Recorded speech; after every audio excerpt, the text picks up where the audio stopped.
Welcome to my channel. Your tutor Mariam is here. It's a 32 video of introductory physics 1, and the 13th video I'm going to talk about the motion in 2 and 3 dimensions. In this video I'm going to talk about the concept of circular motion. If you are new to introductory physics 1 and like to learn more, hit the subscribe button and like to learn more.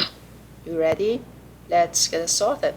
So far you know what is acceleration and velocity, but let me remind you what it means again. So let's say I have a particle here and it moves to the other position, right? Now I'm going to figure out what would be the acceleration if velocity increase, decrease, or constant. Let's think about the first one, if velocity increase. So acceleration A is delta V over delta t, right? So my delta v gonna be v2 minus v1 over t2 minus t1, right? And here my particle moves in the same direction, right? So if v2 is bigger than v1, that's the meaning of speed of the velocity, right? Then that means v2 minus v1 gonna be positive, right? And time always gonna be positive. We don't working with the negative time, right? So time never be negative. And then my a here gonna be positive. What about the second part, if velocity decrease? So at this point is like v2 is less than v1, right? So then v2 minus v1 gonna be negative, therefore my acceleration gonna be negative, right? And for the last part, if velocity constant, that means v2 is equal to v1, and then v2 minus v1 gonna be 0, then acceleration gonna be 0, right? And these are all vectors, right? Now let's look at the circular motion. In the circular motion, my particle moves around the circle at a constant speed, right? So it's like I have a circle, and then my particle at t equal to t1 gonna be at this position. As it start to moves around the circle, get to the t2, and then it's come to this point at t3. My particle at the different points always has an acceleration pointed to the center of the circle. You might say we're talking about a constant speed, right? So based on the previous slide, at the constant speed, my acceleration should be 0, right? But let me explain you why we have acceleration. In order to calculate the acceleration, we should know about the velocity, right?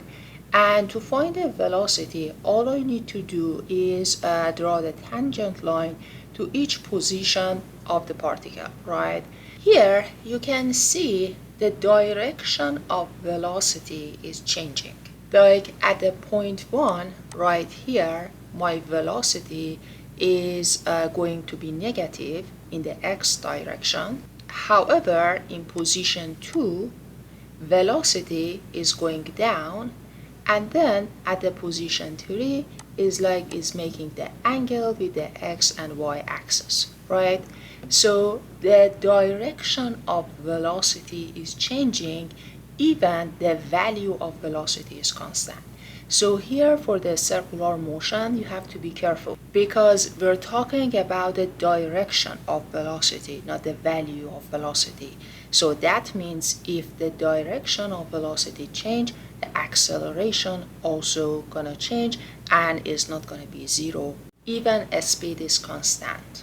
To break it down for you, I'm gonna write down the velocity in terms of unit vectors.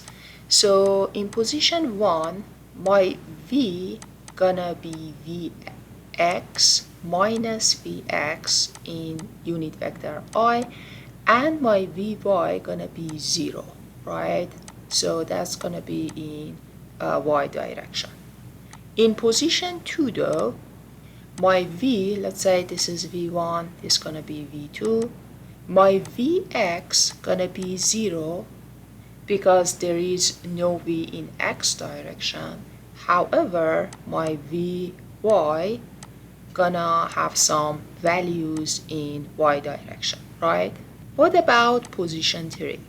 So let's say my v make the angle with x-axis as a theta right here, okay?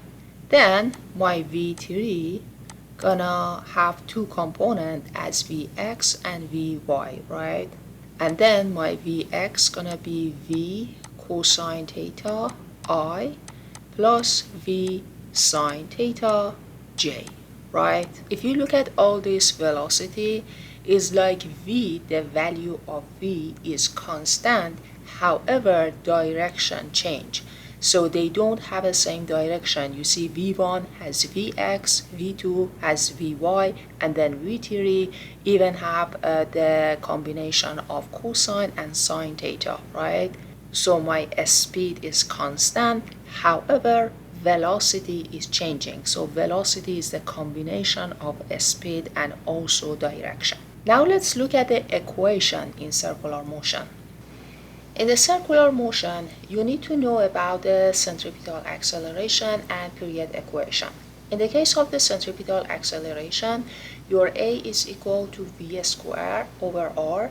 V is the speed of the particle at the point you are looking at, and r is the radius of the particle. In case of the period, t is equal to 2 times pi, which is equal to 3.4.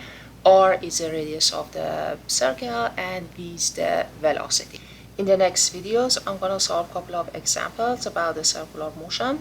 If you like my video, hit the like button, and I'll see you in the next video.